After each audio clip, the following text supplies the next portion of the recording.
하나님 말씀 함께 보겠습니다. 함께 보실 하나님 말씀은 누가복음 1장 5절에서 8절까지입니다. 하나님 말씀 누가복음 1장 5절에서 8절까지 제가 봉독해 올리겠습니다. 유대왕 헤롯 때 아비야 반열에 제사장 한 사람이 있었으니 이름은 사가랴요 그의 아내는 아론의 자손이니 이름은 엘리사벳이라. 이 두 사람이 하나님 앞에 의인이니 주의 모든 계명과 규례대로 흠이 없이 행하더라. 엘리사벳이 잉태를 못함으로 그들에게 자식이 없고 두 사람의 나이가 많더라. 마침 사가랴가 그 반열의 차례대로 하나님 앞에서 제사장의 직무를 행할세. 아멘. 우리는 새 누가복음 말씀을 같이 함께 묵상하고 있습니다. 누가복음은 누가 썼죠? 예, 누가가 썼죠. 누가복음은 24장까지 있는데요. 혹시 제가 그런 질문을 드려도 될까요? 여러분, 누가복음 전체 주제를 뭐라고 생각하십니까? 누가복음 전체의 주제. 누가복음의 전체의 주제를 알기 위해서는요, 누가가 쓴 다른 책까지 같이 한번 살펴볼 필요가 있습니다. 누가는 사도행전도 썼거든요. 그래서 누가복음을 1부, 사도행전을 2부라고 많이들 이야기를 합니다. 그래서 혹자는 누가행전 이렇게 붙여서 이야기를 하기도 하죠. 누가는 누가복음을 거쳐서 사도행전에 이르기까지 누가가 전하고자 하는 메시지가 있어요.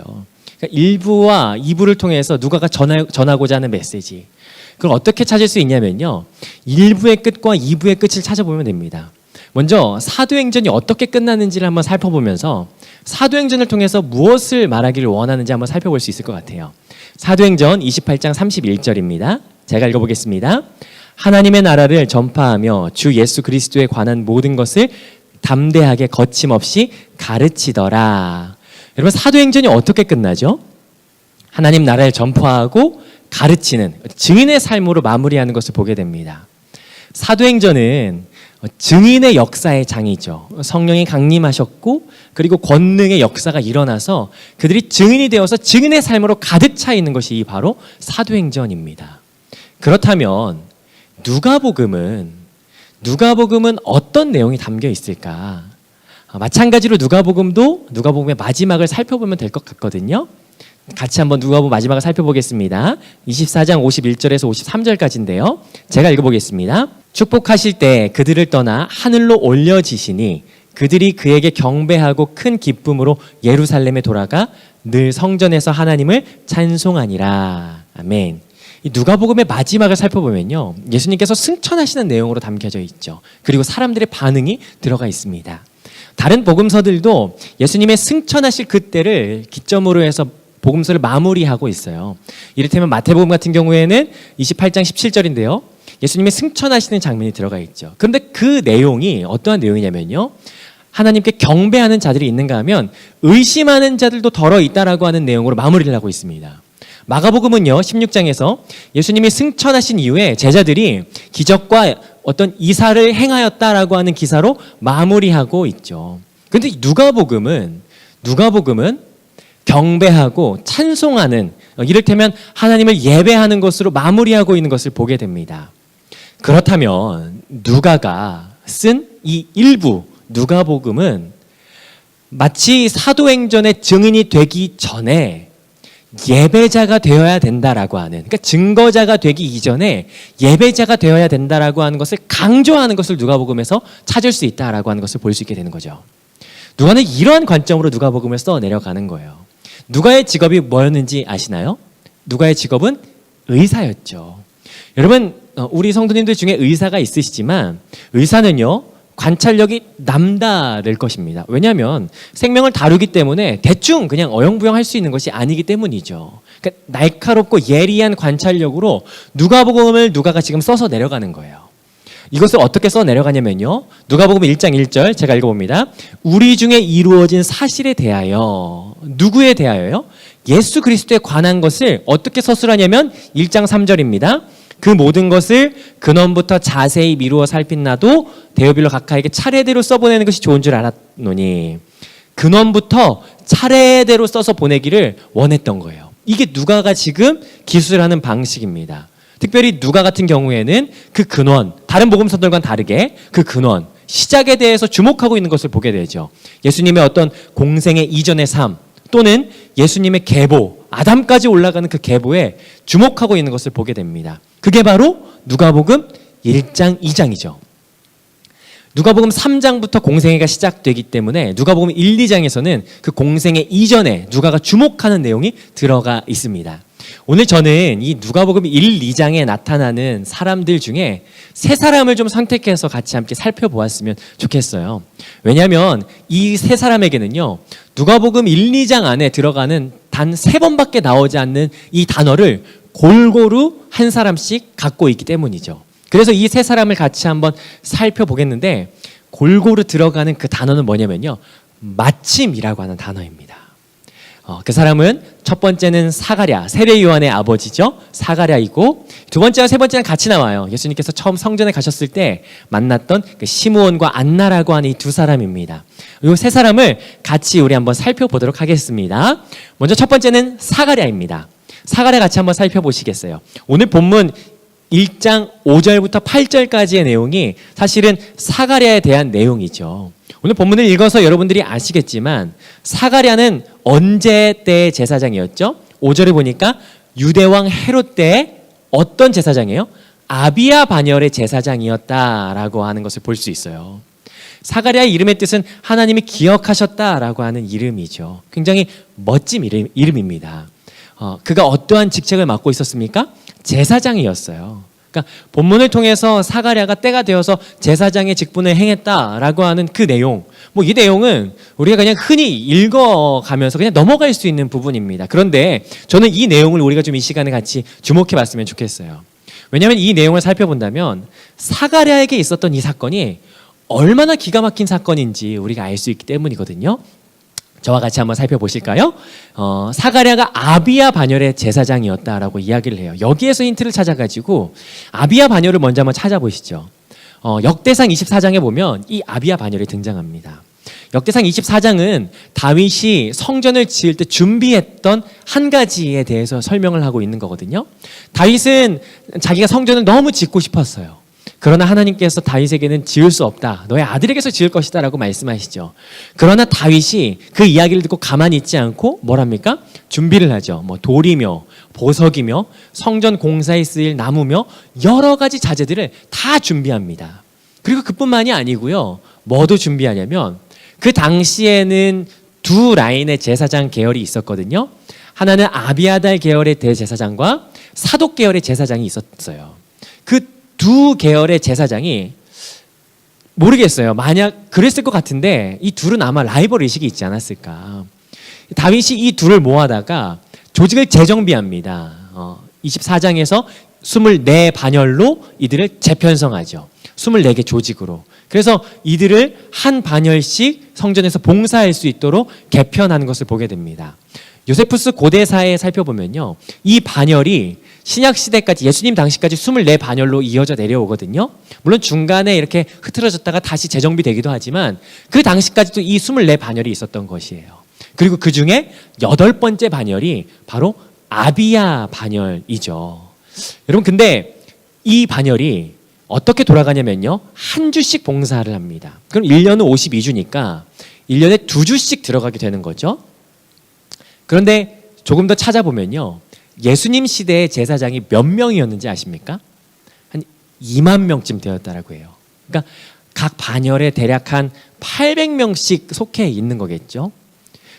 그 800명 중에 1년에 2차례 들어갈 수 있는 인원이 굉장히 극소수였습니다. 그들이 들어가서 어떠한 역할을 하는지 알 수 없지만, 그런데 중요한 건 뭐냐면 그 수많은 사람 중에 그 성전에 들어가서 봉사할 수 있는 기회가 그렇게 많지 않다는 사실이에요. 평생에 한 번 있을까 말까.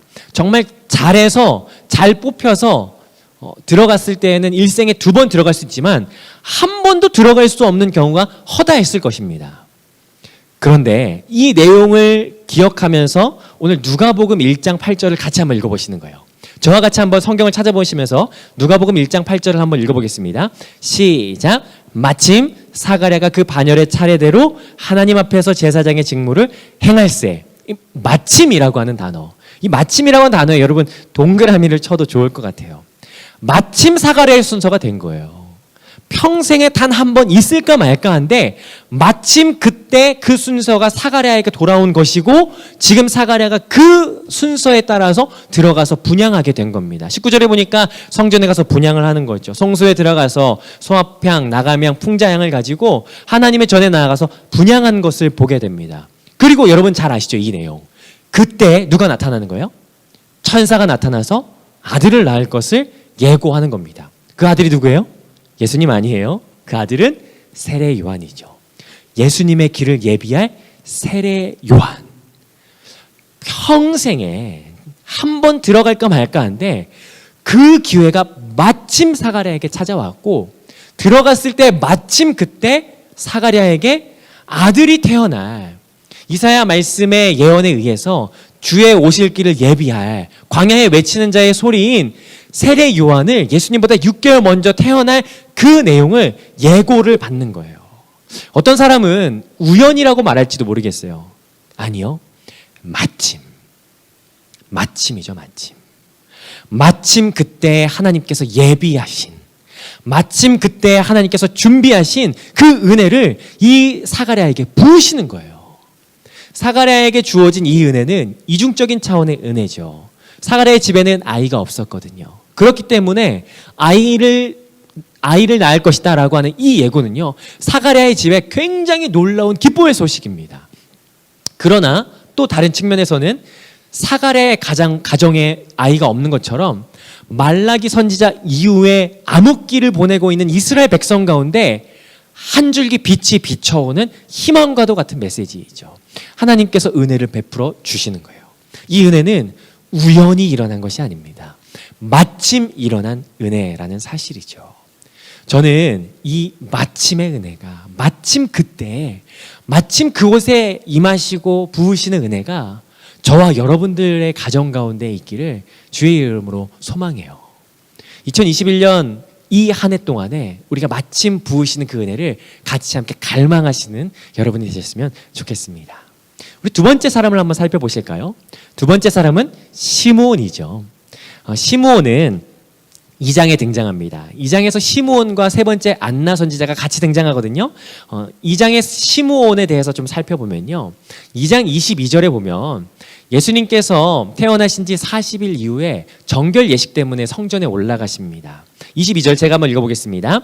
모세의 법대로 정결 예식의 날이 참에 아기를 데리고 예루살렘에 올라가니. 레위기 12장에 보면 아이를 낳은 후에 여인이 부정을 씻을 수 있는 정결 예식에 대해서 나오거든요. 그 정결 예식을 하기 위하여 마리아가 아들 예수님과 함께 요셉과 함께 성전에 이제 처음 올라가는 거예요. 예수님 입장에서는 처음 성전에 올라가는 그때가 되는 겁니다.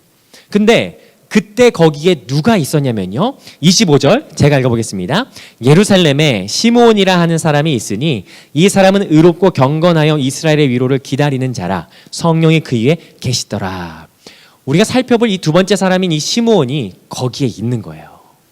이 시므온이라고 하는 사람은 여기에만 나와요. 어떤 사람인지는 정확하게 자세하게 알 수는 없지만 그러나 이 본문을 통해서 알 수 있는 한 가지는 뭐냐면 이 사람의 기도 제목이 굉장히 독특하다라는 것을 우리는 보게 됩니다.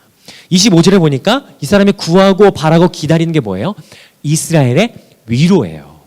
위로라고 하는 말은 파라클레시스라고 하는 헬라어를 가지고 있거든요. 낙심된 이에게 희망을 주는 메시지, 뭐 이런 것을 뜻합니다. 그런 기도를 하는 거예요. 한마디로 말하자면 나라를 위해서, 백성을 위해서 기도하는 거죠. 하나님, 이 백성에게 위로를 주십시오. 하나님이 절망과도 같은 이 백성 가운데 하나님의 얼굴빛을 비춰주셔서 위로를 허락하여 주십시오라고 하면서 이 백성을 향한 그 기도가 끊이지 않는 사람이었어요. 남다른 기도였죠. 우리는 우리와 우리 가정, 우리 주변을 위해서 많이들 기도하는데 이 사람의 주된 기도의 제목은 나라와 국가와 열방, 민족을 향한 기도였던 것을 우리는 보게 됩니다. 그런데 정말 재밌는 건 뭐였냐면요. 하나님께서 이 기도에 응답하세요. 그래서 약속하시는 내용이요. 26절에 들어가는데 그가 주의 그리스도를 보기 전에는 죽지 아니라 하는 성령의 지시를 받았더니 네가 그 위로를 볼 거야. 죽기 전에 반드시 그 위로를 경험하게 될 것이야 라고 하는 네가 메시아, 이 백성 가운데 위로를 줄 메시아를 만나게 될 것이야 라고 한 그 약속을 들었다는 거예요. 시므온이 그 마음, 그 소식을 들었을 때 얼마나 기뻤을까요? 얼마나 흥분됐을까? 얼마나 기다림이 있었을까요? 오늘일까? 내일일까? 하고 하는 그 마음이 이 시므온에게 얼마나 가득 찼었을까요? 그런데 언제, 어디서 만날지는 사실은 모르죠. 왜냐하면 그것에 대해서 약속하지는 않으셨으니까. 혹시 그냥 스쳐 지나갈 수도 있는 건 아닐까 싶지만, 그런데 2장 27절 여기 같이 한번 보면 좋을 것 같아요. 여기에도 여러분 다시 한번 더 동그라미 칠 준비를 하시고 한번 같이 읽어보도록 하겠습니다. 이 2장 27절을 한번 살펴보십시오. 여기 보면 어떤 내용이 나옵니까? 성전에 올라갈 때 마침 누구를 만나요? 예수님을 만나는 거예요. 얼마나 감격스러웠을까요? 그렇게 기도했었고 약속을 받았지만 이루어지지 않는 이 시간 동안에 얼마나 그렇게 기다렸었는데, 그런데 마침 그때 예수님을 여기에서 만난 거예요. 그래서 시므온이 이 예수님을 안고 28절에 기도하는 거죠. 그래서 그 기도가 나타나는 것이 이제 31절부터 32절 내용입니다. 이는 만민 앞에 예비하신 것이요 이방을 비추는 빛이요 주의 백성 이스라엘의 영광이니이다 하니, 이방을 비추는 빛이요 주의 백성을 비추는 영광입니다 라고 하는 이 내용은요, 다른 말로 하자면요, 메시아이십니다. 이 백성에게, 만민에게 위로를 허락하실 자가 바로 이분이십니다 라고 하면서 이야기를 하는 거예요. 메시아가 여기에 있습니다 주님 하면서 감사 기도를 올려드리는 거죠. 여러분, 그런데 우리가 이 말씀을 지금 듣고 있고 누가복음 묵상하고 있기 때문에 이 내용을 우리가 잘 알아요. 그러면 우리가 좀 이렇게 생각해 봤으면 좋겠어요. 우리가 지금 이 장소에 같이 함께 들어가 보시는 거예요. 시몬이 지금 저쪽에서 기도하고 있는 거예요. 주님, 정말 감격스러워서 마침 그때 예수님을 만나서 감격스럽게 메시아이심을 선포하면서 기도하는 것을 지금 우리가 저쪽에서 보고 있는 거예요. 여러분, 시몬이 저기에서 주님, 이분이 메시아이십니다라고 그렇게 외칠 때 여러분 믿으시겠습니까? 이 말을 어떻게 믿을 수 있으시겠습니까? 물론 믿죠. 그러나 이스라엘에는요, 증인법이라는 게 있습니다. 믿을 만한 사람 2사람 이상이 동일한 증언을 했을 때에는 이것은 공증이 되는 거예요. 효력이 있는 증언이 되는 겁니다. 그러면 이 공간 안에, 성전 안에서, 그리고 누가복음을 읽어 내려가는 우리에게 시므온이 메시아이심을 선포하는 그 상황 속에서 누군가 한 사람만 더 메시아이심을 확증해 준다면 이분은 메시아이심이 공증이 되는 것이고 만천하에 공개가 되는, 선포되어지는 이 사건이 되는 겁니다. 누가 여기에서 예수님이 메시아이심을 누가 선포하시겠습니까? 그런데 그때 마침 한 사람이 등장하죠.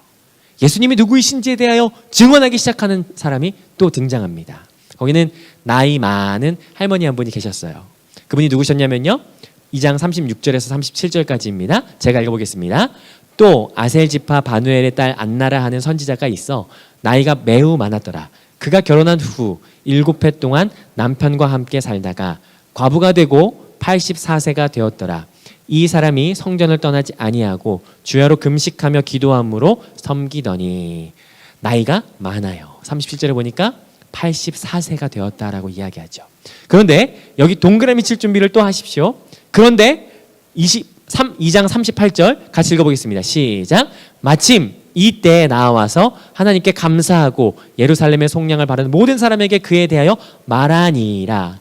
마침 이때에 예수님이 누군지 증언해 주는 겁니다. 마치 증인 2사람이 모두 나와서 예수님이 누구신지를 선언하는 이 장면, 이 마침의 은혜가 오늘 이 가운데 또 있는 거예요. 이 마침은 예수님을 오랫동안 기다렸을, 주의 그 긍휼하심을 기다렸을 이 안나 선지자에게도 위로가 되죠. 오랜 시간 하나님의 전을 가까이 하면서 하나님 앞에 나아가서 기도했던 그 안나 선지자에게도 위로가 되는 것을 보게 됩니다. 오늘 이 누가복음 3장부터가 예수님의 본격적인 공생애라면 아직 예수님이 태어나기 전 1, 2장에서 나타나는 이 3명의 사람을 통하여 마침이라고 하는 이 상황 속에 우리가 찾아볼 수 있는 것은 뭡니까? 하나님께서 일하고 계신다라고 하는 것을 우리는 보게 된다는 거죠. 우연인 것 같지만, 그러나 하나님께서 계획하시고 마침 그때 마침 그곳에서 이끄시는 하나님의 은혜가 오늘 이 가운데 있다라는 사실을 우리는 발견하게 됩니다. 저는 이 말씀이 저와 여러분들에게 2021년 그 은혜로 주어지는 한 해가 되었으면 좋겠어요. 왜냐하면 2020년에는 힘겨웠잖아요.